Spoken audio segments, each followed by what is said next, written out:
to the OG Millennial Life Podcast on the Weekend Bump 96.3.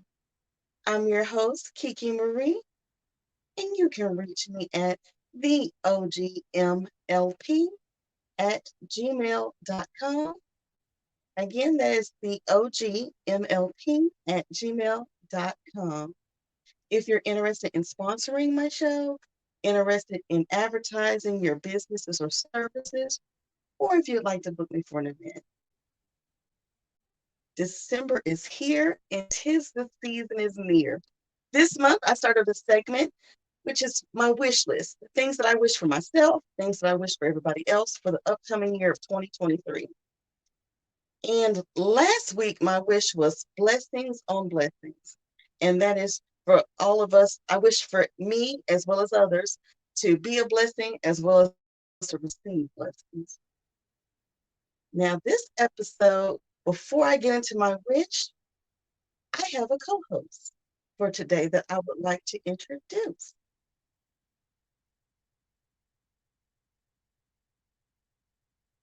Moneyality, Moneyality, with the Moneyalogist, Miss Tonya Collins. 2, 1.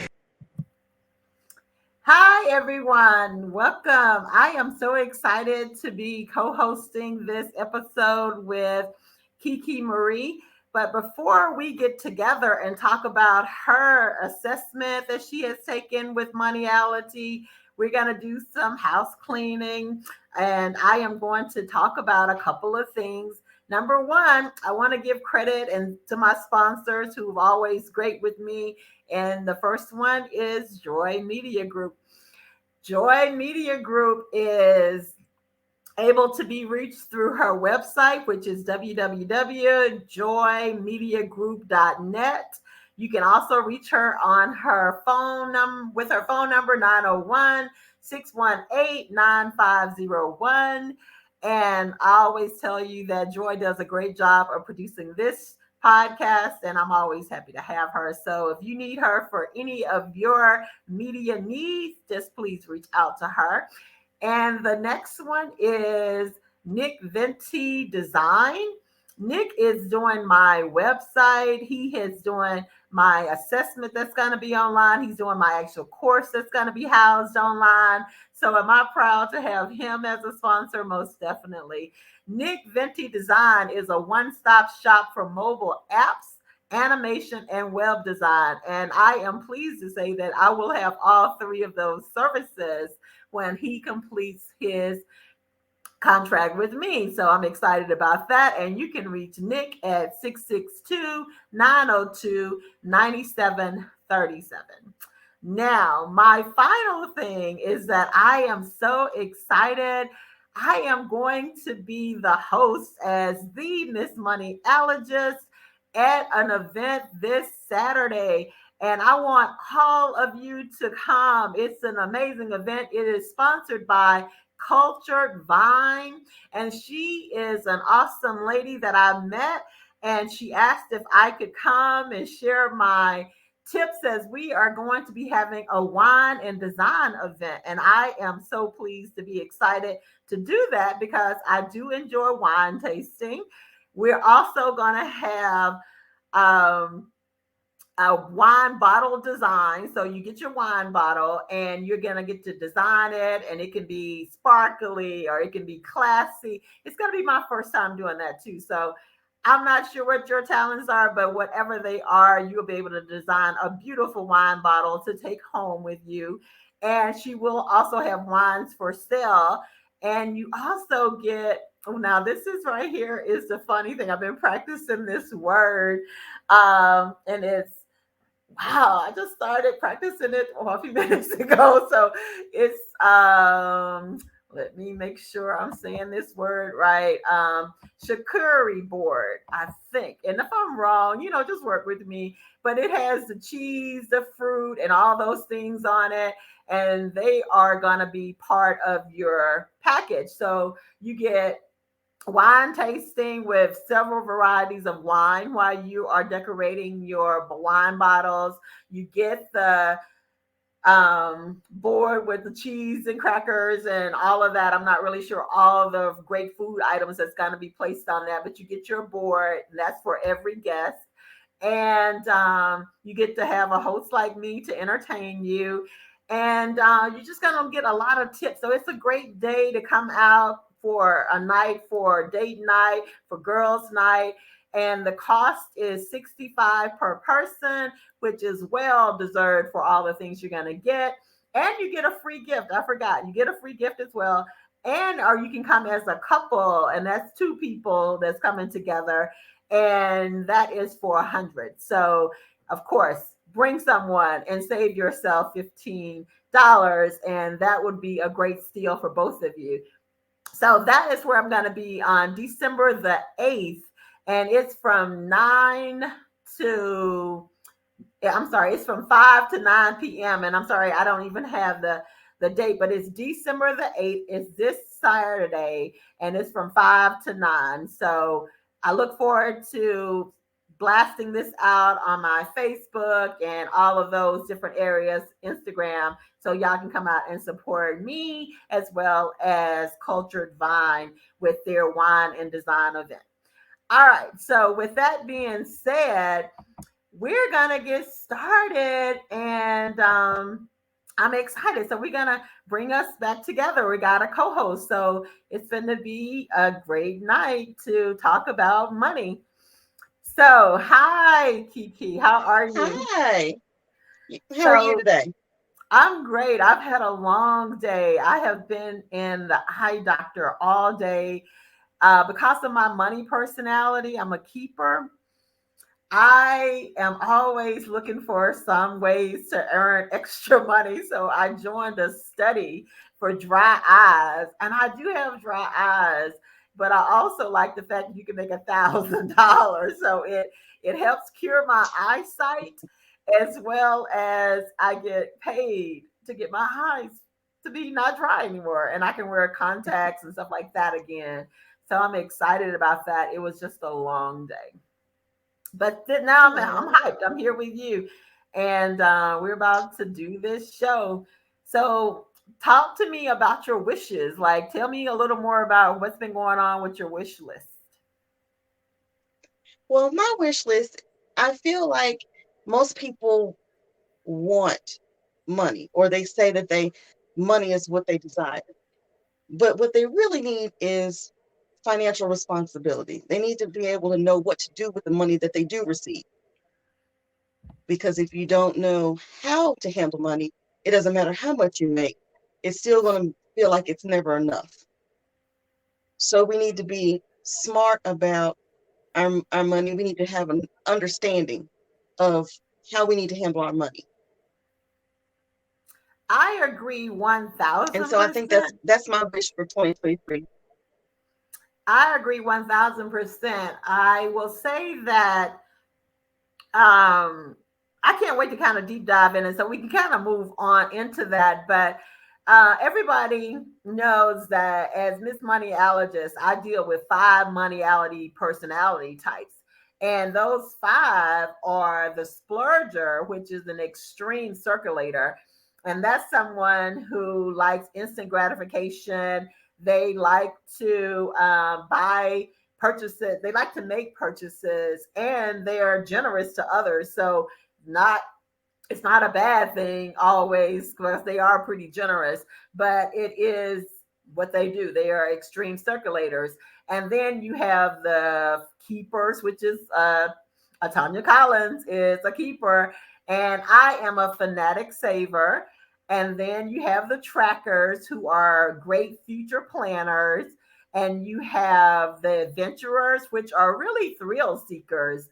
And then you have the Mingler, which it's kind of always hard to describe them. But I recently kind of thought that they are carefree socializers. They kind of carefree, and they like to socialize. So I just call them the carefree socializers, because their interest is really not based on money as an entity to be everything to them. They are very sociable. They are more charitable and trying to increase people's lives with their connections of building and not thinking that money is a special tool that they need, even though we know they do need it. So I always kind of struggle with how people understand what a mingler type is. But you have taken the assessment, right? So how did you feel about taking the assessment? Before we get into your scores, tell me just overall reading the assessment and going through the questions, what were your thoughts? Um, I like the fact that it did make me actually think. I think a lot of times when it comes to money, unless you're making a major decision, there's not a lot of thinking that goes into what you're doing with your money as far as your everyday practices. You know what I mean? Besides Mm-hmm. how much something is and do I have enough money? But this made me think about how do I view money overall? How do I view money as far as spending? How do I view a saving? How do I budget? Do I have a budget? What are my goals for money? And some people do have goals, and a lot of times their goals tend to be something that's a little bit more tangible, as opposed to. And then there's some people that have financial freedom for a goal. But I think most people, when they do come up with a goal, it's more for something tangible, like I'm saving for something, as opposed to this is my lifestyle. So the Right. assessment kind of lets you know where you stand in the midst of all that. Okay, so thank you for saying that because I created that assessment and I have done lots of research to try to get it in a way format where the questions should be understandable for people and relatable. I will say not understandable, but relatable for people. So let's just go right into it. I looked at your scores. Your scores are going to show. You are a splurger and you had 5 points in that. You are a keeper, you have 4 points in that. A tracker, you have 4 points in that. An adventurer, you have 4 points in that. And a mingler, you have 3 points. And for somebody that's new that's listening, the assessment has 20 multiple choice questions. And so your total score has to be a score of 20, but it can be divided by whatever numerical order of which was your highest to your lowest. And her highest is a splurger. She is tied across the board with keeper, tracker, and adventurer. And mingler is coming up close at the end with 3. And so when I read that, I thought, wow, Kiki, you are really kind of across the board. And I hate to use the word perfect because there is really no perfect moneyality situation. And we're going to talk about that a little more because that was one of the questions you asked me about, what is the best types to have and things like that. And that really is the foundation of why I started Moneyality, is because being able to have scores like yours allows you to pull from each one of those types with a little less stress than somebody like me. Like for me, my keeper is probably 6 or 7. So it keeps me really fanatic in that area, where yours are really, really cool in that they are almost, like I said, straight across the board. And that gives you a lot more flexibility. It gives you opportunities to have clear clairvoyant thinking in the way you handle your money. And I want to know how you handle your money by these scores. So the first thing I always want to know is, how was your first experience with money, though? What was the first thing you remember about money? And let me listen to that story and see how it relates to your scores. My first relationship with money, I would have to say my first real relationship will probably came with my first job. My very first job, I was at Smith and Nephew, and I got it through the Mayor Initiative program. And I still remember my first paycheck. I don't remember the cents. But my first paycheck was $180. I took that paycheck, I opened up an account at First Tennessee Bank, and my mom was just really serious about me saving, not even really spending any money. She said, right now, you're in school, you don't need to spend any money, just save, save, save. Um, Now, as I got older, That splurging kind of, if you could have asked me these questions probably between 21 and about 27-ish, I would say, oh, splurge would have been off the charts. It would have been off the charts. Um, I think as you get a little bit older and you come into your own, it all depends on your personality. I am, I like to have fun. I like to be around people. I like to enjoy myself. So that became the priority. And let me just say that I think your priorities have a lot to do with your money type too. Because if your priority is fun, your money's going to be fun too. If your priority is going to be more serious minded, I save and this, I have goals and set for this, your money's probably going to be more allotted for your goal setting as opposed to that. And I think at that age, I was partying. I was in these streets. So that splurging was probably the most. And I think as I got older and you get priorities and you get responsibilities or you have children, you realize I've got to balance this out. This is not going to work for me, especially when you have children, because it's not your kids' fault that you like to have fun. You know what I mean? There should be no suffering on their end because you can't get your stuff together. So we gotta figure out a way to try to even this out a little bit. And I think that's when the responsibilities started coming in and I got a little bit older, I started trying to figure out how I can not let the splurging be as top heavy as it was. Okay. So you were older when you found out about what you feel like understanding your moneyality types. I want to ask you, did you ever think about money?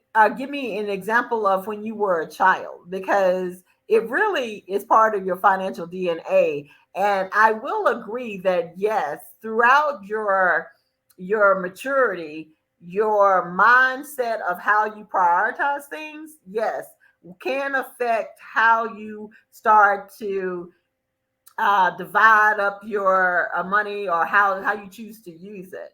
But your financial DNA Mhm. normally has been with you since you were a kid. And because a lot of us don't know it, it impacts us in a lot of different ways. So let me give you an example. As a child, I always say that my first interaction with money was when I was 5 years old and I saved 35 cents for snowballs and during the summer. And that's how I learned how to start counting. That's how I started learning, because that was a priority for me at 5 years old, was to save money to get those snowballs at that concession stand. I didn't know what I was doing. I didn't know that I was a keeper at that time. I knew that I wanted those snowballs. And I can also reflect back with my friends. I have friends that we call stingy. I had friends that were very which were been splurgers, which were very generous. How you have little kids that says, "Oh, I'll buy yours," or I'll get yours because they want to make sure you get one, they get one. Sometimes that's a splurger. Sometimes that can be torn between a mingler. It all depends. So, do you have any memories of that? Because I I hear you as an adult, and I deal Right. with adults, and I the reason that Moneyality was started was to horn in on children, right? And so I want to capture them early, but because I am listening to adults, I often wonder what part of their childhood do they remember where somebody gave them any money? Or I could do other examples, but I really try to stay around the money because there are other examples that I could give about your behavior as a child that tells you your moneyality type. But I'm not going to deep dive into that tonight. We don't have that kind of time. But do you have any childhood memories about money? Yes, I was more of a half and half. I would save some, but if you gave me some money, I was going to treat myself with the money that you gave me. Now, I wouldn't treat myself to the point where I wouldn't have anything left, but I would definitely save some and spend some. So that definitely And confirms the I was splurger definitely part that of child. who you are. That would confirm the splurger Hmm. part of who you are, because splurgers definitely are going to take money from any source that they get and get themselves something. And that is not even a bad thing. And I don't want to moneyality types to ever be considered like one is worse than the other, because that's my goal, is to be able to manage how you feel and think about money. That's what moneyality personality, that's what moneyality is, your money personality, which determines how you feel and think about money. It is presented in a way to give you strategies and not to make anyone feel bad about what's their first part, what's their first moneyality type versus their the one that had the less amount of scores. There are some people that have zero.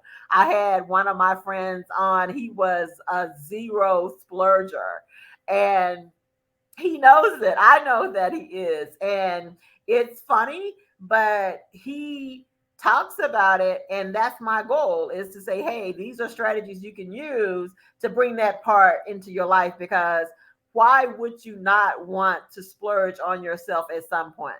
Like that seems cruel and unpleasant for somebody to feel like they can never purchase things for themselves or to be able to splurge. Hmm.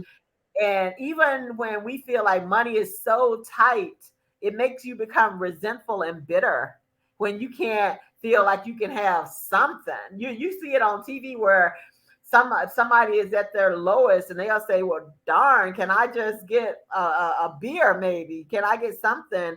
And I don't think we should deprive ourselves of that. That only can cause you to have resentment. It can have just a really stressor, have more stress on you than you need if you have to be that penny pinching. And my goal is to get you when you're young so you don't have those battles, because you already know what each one of them are and how to pull from them in a way that keeps you at a healthy financial lifestyle. That's the goal. And I actually, I feel like it's beneficial even now, because like I said, when I took the test, I found it to be very beneficial to know where I stand or what I thought about money. But I do know that I had to try to change the course on how I thought about money prior to the assessment, right? So Mm-hmm. if you catch yourself, like you said, catch you young, where you can form a healthy, a healthy thinking process about money. And it's not something to fear. It's not something to be anxious about. Just know Right. that this is a tool that you're going to be needing for the rest of your life, and that it's supposed to help you and not work against you. I Now, agree. I, I will say that one thing I wish I would have known a little bit earlier, and maybe not kid early, but investments, knowing what to do. Because having money and saving money is a good thing, but there's different ways that you can save and let your money grow. And I think I wish I would have known a little bit more about that part of of money. I agree. And I think we could probably do another show and talk about the stigmas that sometimes come with African American homes. I have talked about it on previous shows, or the lack of information that we get from our homes, or not to blame our parents, but just the lack of information causes you not to make different choices. But when we know better, we're going to do better. And that's my goal, is to help us know better to do better. And investments, different types of savings, which savings accounts are giving you the best interest rates, when is the best time to get in the stock market, when is the best time to buy bonds, when do you need a personal financial advisor. And I will say, as That's a good early as question. you can. The question is, you don't have to know all of that, but I think some of that is when you know that there are people that are experts in these fields. That's when you can seek them out, and it's not a upfront cost to all of them. Some people, I have gone to financial advisors that charge a fee right up front, but the three that I have do not. My payments for them come out of percentages once they do my stock trading and different stuff like that. But it's nothing that I see like I gotta make sure I gotta give you 200 every month and stuff like that. So it's about interviewing, and that's the whole conversation too, is to take into 2023 that when you're looking for a personal financial advisor, it's okay to interview them. It's okay to ask them questions. Google what are questions that you can ask your financial advisor. They are out there. I've Googled them and I have used them and asked those direct questions. And it helps because people then feel a little like, wow, she knows what she's talking about, whether I do or I don't. You think I do. And so when you ask the questions, it makes them be a little more alert that, I'm not just playing with somebody willy-nilly. And then you just have a better conversation. And then it's okay to not know and say, these are things that I want to know. These are questions that I need you to answer to help me make a better decision. And I think that's important as well. Not everybody, like a keeper and a tracker, they are going to seek out financial advisors. Splurgers, minglers, and adventurers, they have to be told or are shown that that's a good avenue to take. So that's a strategy to be able to show them that there is an avenue you can take. They're not independently too often going to just jump in and get a personal advisor. Where a keeper and a tracker, they are, because they value the priority of having that money, making money for them. So they are always looking for ways to make that money flip for them. So it's important. We'll say that's a wish list item for 2023, is to get some information on how a financial advisor works and research questions to ask them, and then go find and interview some of them and pick out some. Like I have a Edward Jones, I have a Primerica, and then I have an independent one who works with interactive investments. I think that's what they're called, but he's more independent. Yeah. So moving to the next question, you've kind of already answered it. Like, you recommend the Moneyality assessment for children. Is that correct? Would you support that? Is that something you want your child to know more about? Absolutely.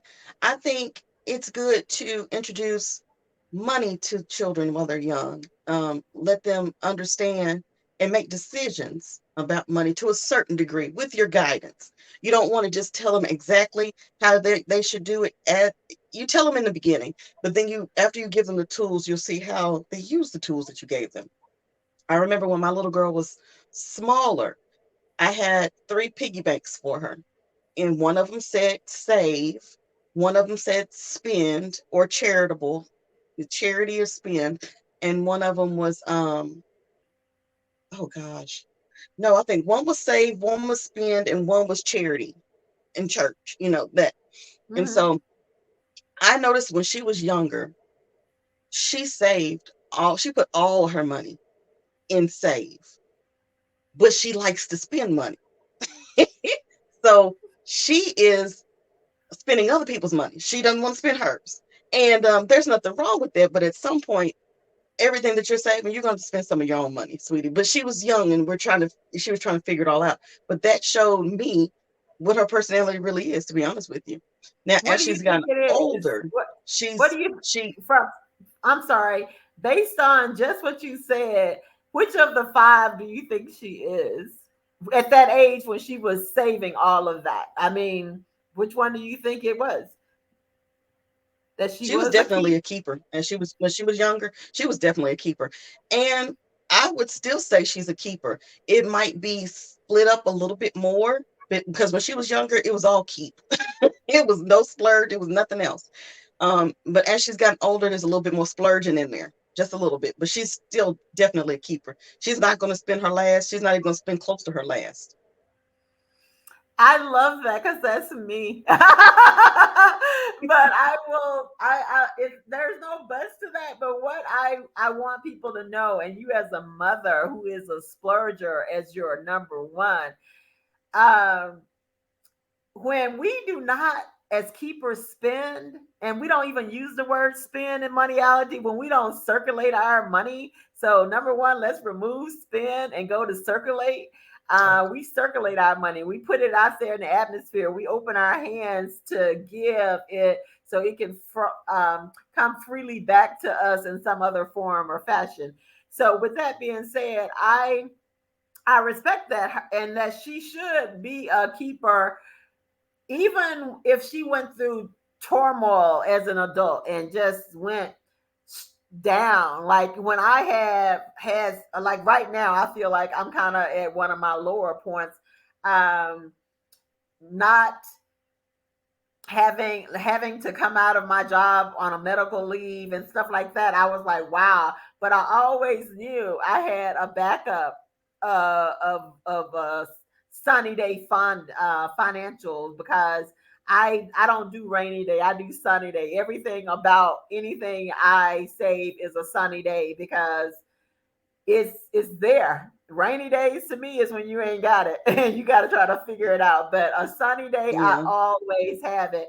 And when you are a child, one of the other reasons that I started Moneyality is that we had a family friend that asked me once, "Do you still have money that I gave you maybe earlier that week or last week?" And I just kind of looked because I didn't know how to answer that question, because I didn't want to be a liar and say no, but I didn't want to say yes and be denied additional money. So when I didn't really say anything, I was told it was okay to save. And so therefore, it made me feel good because it wasn't a penalty to be a saver, because people don't understand, in our minds, we normally save for something that we desire. And I don't think it's always Hmm. fair, especially when we are little, for sometimes there are people to say, well, you already got some money, you can spend your own money. Well, the question should be, you have some money. I know you've been saving. Are you saving for something in particular? And let that be a question that get addressed before we start saying you need to spend your own money. Because if till you understand a keeper's mind, it becomes frustrating, because we may not be verbal in saying that we're saving it for snowballs, we're saving it for this new bike I want. But that is important. Conversations are important to have with children. To me, I don't think there's taboo conversations about money. Money is just a tool. It's nothing to be mystified of, oh my gosh, it could be such a negative thing.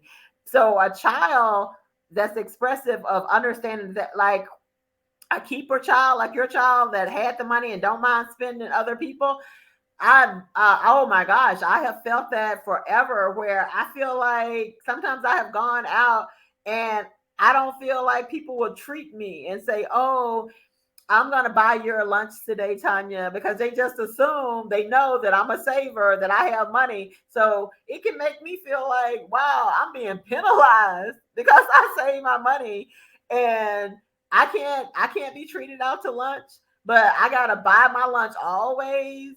But you ain't never asking me, what am I doing? Why am I saving my money? I may be saving it for a trip. I may be saving whatever. And those are, again, reasons that I started, because it kind of give you a bullying effect. Like, you need to be doing this, or you need to stop saving. You need to stop spending. I mean, it's a lot that goes with moneyality.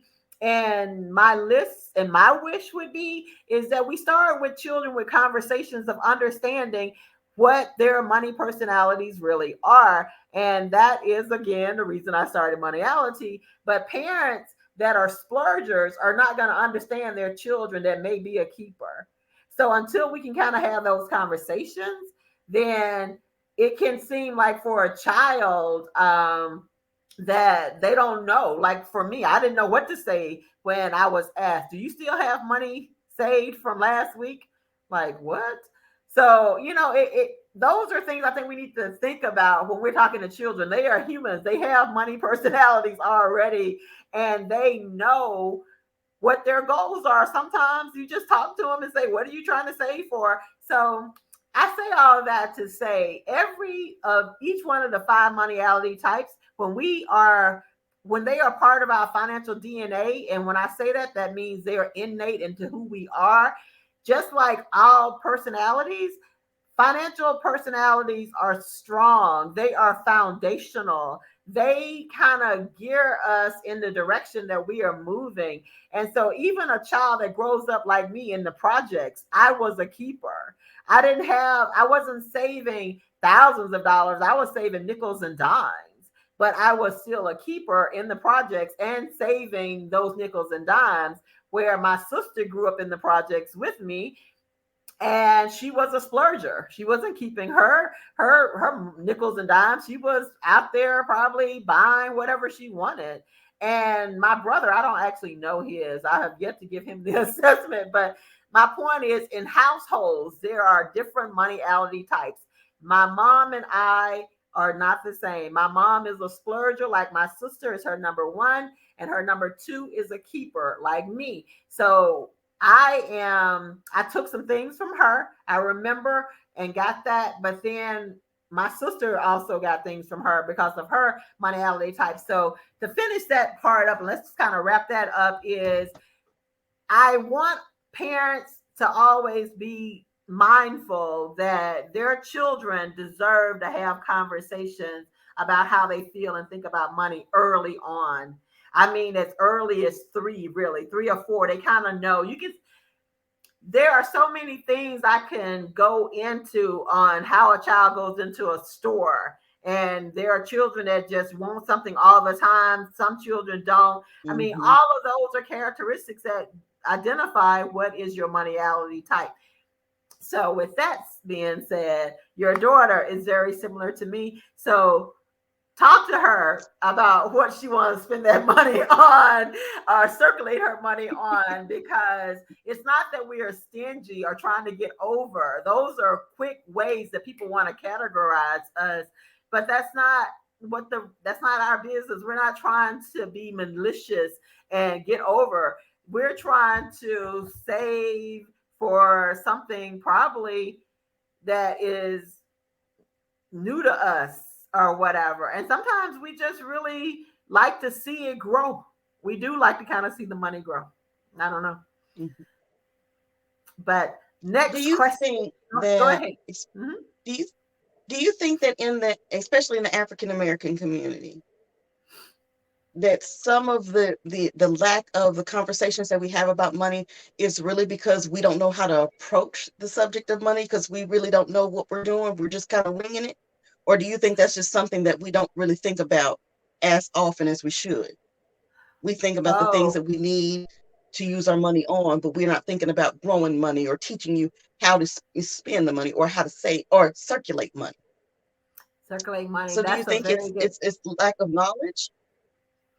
Very good question. And I will say it's a combination of a couple of things. Lack of knowledge, yes, to the degree of having a conversation about it. But you also can recognize that a lot of it is maybe spiritually based on how we have been generationally told that money can be evil. It's just a lot of baggage that comes with it. And one of the biggest things I would say is that African Americans hadn't had a long enough stretch with money. It's not like we've had it in America for thousands of years where we were just free flowing. As history shows us that the times where we were very financial and fluid with money were times when we were not integrated. We had our own businesses. We had all the stores. We had grocery stores. We had all those things. So thriving communities. Yes. And I think those times children could see the growth of how their parents were doing well with money, even an industrial worker to a doctor. I mean, everybody was somewhat thriving financially. So conversations may not have been had, but visibility was being, you could see the growth of communities, and you could be exposed to somebody talking maybe to the banker and things like that. So when those communities are no longer in play, then we do sometimes have a hush mentality where stay out of grown folks' business, and it's not just staying out of it, it's the lack of not knowing what to say. So it's easy to say stay out of grown folks' business because you don't even know what to say. And we are, in my mind, having to stop and let's start over with this. Let's let it be known that money is a tool. It is not something that is not desirable. I mean, and also, what do we mean about money? Money is us. Like, I am money. I can service someone in exchange for that could sound crazy, but in exchange for being on for being on this show, right? Like, so in exchange, you and I have had a meeting of the minds. We are co-hosting this show. So we both have done a mutual exchange of our conversation, our talents, and our gifts without having to pass any currency, right? And so that's what I mean when I say we are instruments of tools, and we are able to realize that sometimes the currency is more devalued than the gift of being who you are and sharing your time with someone. Let's just use that as an example. So time of you having conversations with somebody could be valued way more than currency could ever give, if it's information that's sharing with you that can propel your life and make you go to higher planes or whatever. So it's important that, I think you are right. Those conversations were not had because of a lack of information back then, and because of how integration changed the climate. However, not anymore. We have too many outlets that can provide information, and what I want to do is provide that information in school systems. My target market is schools, organizations that do after school programs, things like that, that is pushing this agenda that shares with children that these conversations are important, that they can go home and tell their parents. Mother and father, go on Moneyality website and take that assessment. I took it in class, and this is where we are. We need to come together as a family and have conversations. So it's no longer the lack of information. It's the matter of now searching it out and Googling it, or listening to our podcast, or doing something that can bring you more information on how it's best to have these conversations with children. I can't imagine that parents don't think that this is a good idea. What do you think? You're a parent. I mean, do you think it's not a good idea? I don't know if they don't think it's a good idea, but I do think that a lot of parents have they have other things on their minds. And it's not that money's not an issue, but they feel like I've got other pressing issues that supersede this. So I could sit down and talk to you about money, but right now you need to get this done. I need to get you here. You've got this to do. You need to get to bed. We've got appointments. So while we're doing all the things that you normally would do in a day, sitting down and actually talking could be something that won't even happen in a night after they've been to school and you've been to work. Just sitting down and having a regular conversation about how was your day, or did anybody bother you today, or did you bother anybody today? Like, these type of things probably don't even happen, much less talking about money. But you did say something that I did find interesting. And it made me think of a conversation that I had with a lady at work. We were talking about trying to get our kids together.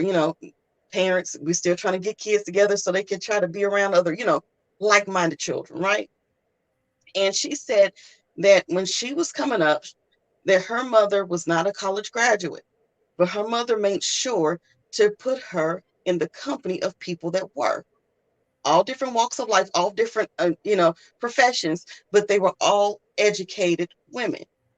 And then she said, and that prompted her to, that put her in the mindset, and she's an educated woman.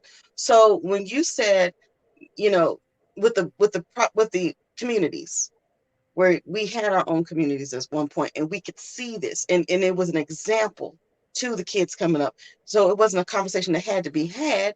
We could visually see, oh, this is my community. Everybody looks like me. And we have lawyers, we have banks, we own banks, we have it's the representation that matters. Mhm. So I do think that like most people say, people with money hang with people that have money.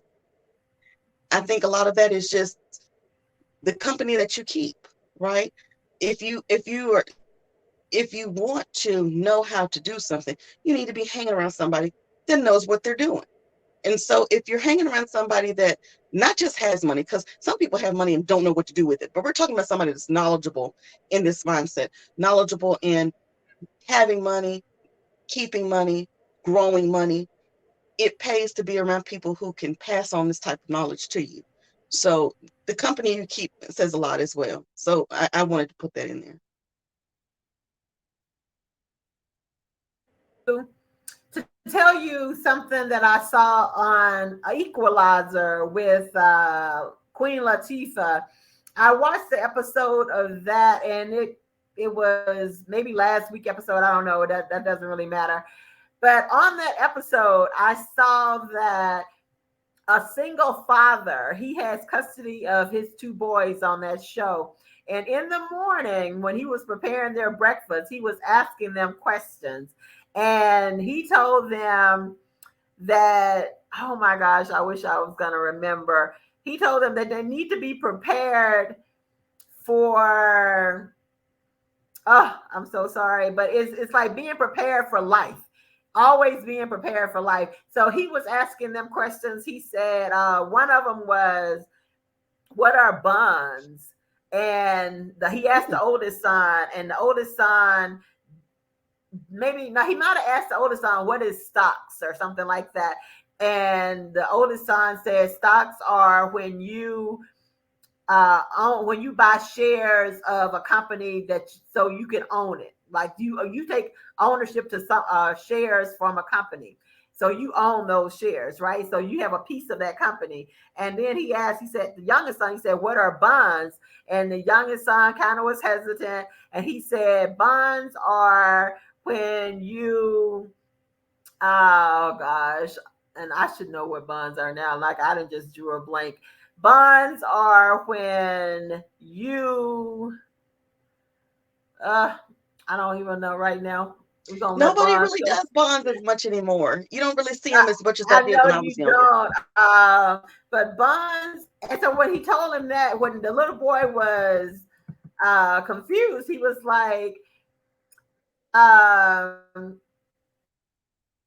is that what it is? And his brother said, yeah. And it says, I'm looking at what is a bond. So bonds are, that is not giving me what are bonds in simple terms. So a bond is a loan from an investor to a borrower, such as a company or a government. The borrower uses the money to fund its operations, and the investor receives interest on the investment.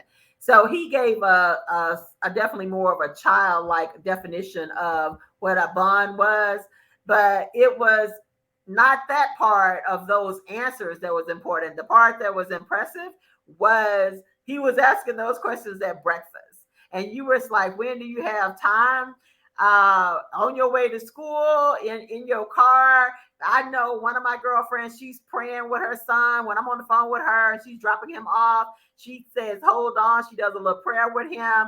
But when she's not on the phone with me, she could be having conversations with him about like, what is your day going to be like, da da da, or, give him a little quizzes. And their Moneyality is going to have them one day coming soon where you have a box of questions that you can start pulling up and saying, hey, read this one. What is the answer? But there are some already on the market as well where it gives you quick answers about what is a bond, what is an investment, what is a mutual fund, things like that. So there are all types of ways that you can start just having these small conversations. Even the busiest parent don't have to do it, because what I want parents to know is give that task to one of your children, especially if you got a child that's a tracker. Trackers love planning for things. They love to be in charge and planning for games or making a game. Give those children responsibilities based on their Moneyality types. And if they are a tracker, they'll have those questions ready for you and be saying, Mom, what is this? Or Mom, what is that? Sometimes we need to take the burden off of just being a parent and delegate some of those thoughts to children. Like, why not? They're online anyway. Tell them to come up with some questions that they need to educate you on. Like, tell me what I want to know when you get in my car again. What is a mutual fund? It's just not one way to make this happen. We can work together as a community, as parents, as friends, as uncles, aunts. All of us need to be doing this together, because I know I'm a great aunt and I'm always asking somebody's child, what is this? Or how you feel about that? So I'm trying to ease that burden off of just parents' shoulders. It's not just a parent's responsibility. It's a community, or it's an aunt, it's an uncle. Who, my brother has children, but he's a businessman. So he can talk to other children about what he did to become a successful businessman. So we don't need to limit it just to our parents' shoulders. It can be across the board, and I'm going to try to have it in schools as well. So that's the goal, right? For 2023, have Moneyality in all school systems. Absolutely. Absolutely. Absolutely. And I definitely agree with the fact that it takes a community. And I think a lot of people don't really look at it that way. They just see themselves in their family and maybe some nieces and nephews, and they don't really see anything outside of that. So, and on one of my past episodes, I was talking about to be a blessing. And also, if you have talents, you don't have to just use your talents with your family. You can spread these talents to somebody else's children, because you just never know. If you can spread your talents to anybody, and somebody is going to take hold to your talent. It might not even be your child. I was one of my guy friends, he told me a long time ago, he was at a bar, and a guy, was at the bar, and they just struck up a conversation, and the guy was a pilot. So he just asked him, well, what made you want to be a pilot? He said his mom took him to an aviation camp when he was 12 years old, and that put him on the course of wanting to be a pilot. Now, that was his mother. So but the example is, you don't know who you are going to inspire with what you know and with your talents. So it doesn't have to just stop with your immediate family or your cousins, nieces, and it could be a neighbor child, or you can just volunteer and be a mentor for somebody else. Exactly. Just to expose children to other things that you might know. So exactly. yeah. So, Kiki, is there any questions that you have? Any more things for your wish list that you want to talk about? No, I think we covered everything. For my wish for 2023 and everybody is to get a hold of your finances, right? You said financial, get a financial planner. That should be everybody's goal. After you explain how you had one and how it worked for you, and how you can just do your own research, Google it, find out, Google some questions. That was excellent information. Get a financial planner. We touched a little bit about investments. Diversify your funds. And I think a lot of times people think you have to have a lot of money to be able to do that. No, you just need some money to start off somewhere. but you help make sure you work for your money should work for you. So diversify your funds, try to get some investments, get a financial planner, um, try to ease up on the splurging. Know your money Is that type, you? Is that definitely. you trying to ease up on splurging? I need to bring more splurging in I my try to life, balance honey. it out a little bit now, but at one point it was huh. If I could get some of that money back from some of that fun I was having, I probably would have been somewhere by now. You know what? No, But that's all don't right. do You that. live and you Don't do learn. that. You Honey, live and we learn. all Hey, got our stories on what ifs and couldas and shouldas, but we I don't even let that bother me anymore because can you imagine the stress that would be in my life if I thought about some of the eras of my poor choices, even as a saver? I mean, I still made poor choices. I have allowed great deals to pass me by because I overthought it. I was being I'm gonna give y'all a quick one, real quick. This is I've been talking about it, and then this is my last example to close out. Is that and I was in a University of Mississippi gospel choir. I was in that choir and we were on tour for Send Up the Praise was the CD and we were Grammy nominated. So you can go Google University of yeah, Mississippi Gospel Choir and we were Grammy nominated. And we could all go to California to the Grammys. Like I'm in college, I'm in grad school actually, but I'm in the choir and it was under $400. I had the money and I was so torn about spending. At that time, I should have known about circulating that this thing is going to come back, but I was so caught up on that. Number one, I know one of my girlfriends didn't want to go. So I don't know if it was some of her influence on me. And plus the idea that I was thinking, oh, do I want to give them $400? And when I think about that now, when will I ever go to the Grammys again? Like, how am I going to be in the Grammys? And exactly. I allowed having that money, having it and then not using it, being frugal on some dumb craziness that I can't even understand now. That's a moment that is missed in time. I can't go back and do that, but it will never happen Yeah, again because being frugal on something like that is a missed opportunity that I can't recapture. So it ain't just that you got to be a splurger and you and just went out there and circulated your money on some bags and all of that. Those are things you can resell and get some money back from. But I can't go back and that's get true. no money from that adventure that I totally missed. So, honey, it's a growth for all of us in every category for every moneyality type.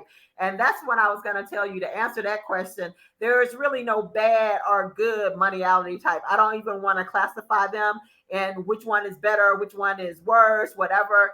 They're all able to be utilized based on needs for each individual person. So you being a splurger, but you got balance across the way, my recommendation would be for you is to just kind of still maintain. You seem like you got it.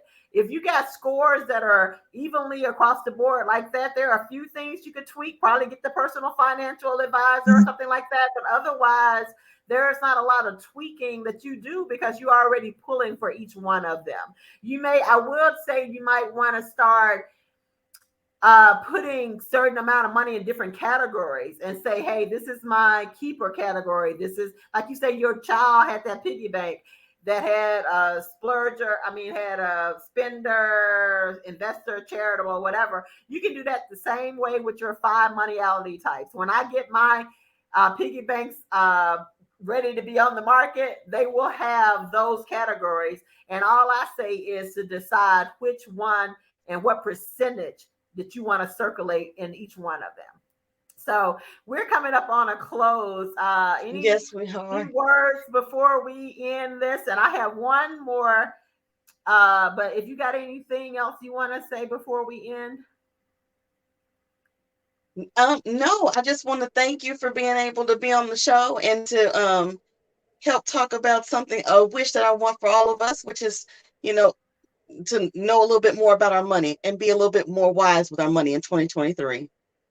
So I definitely want to Great. thank you for your time. Thank you for letting me co-host with you. I love this. And so everybody, this Saturday, December the 8th, come and support me at Cultured Vine with the Wine and Design event. And it is at South Main, 55 South Main. And we'll see you next time. Have a great holiday. Peace.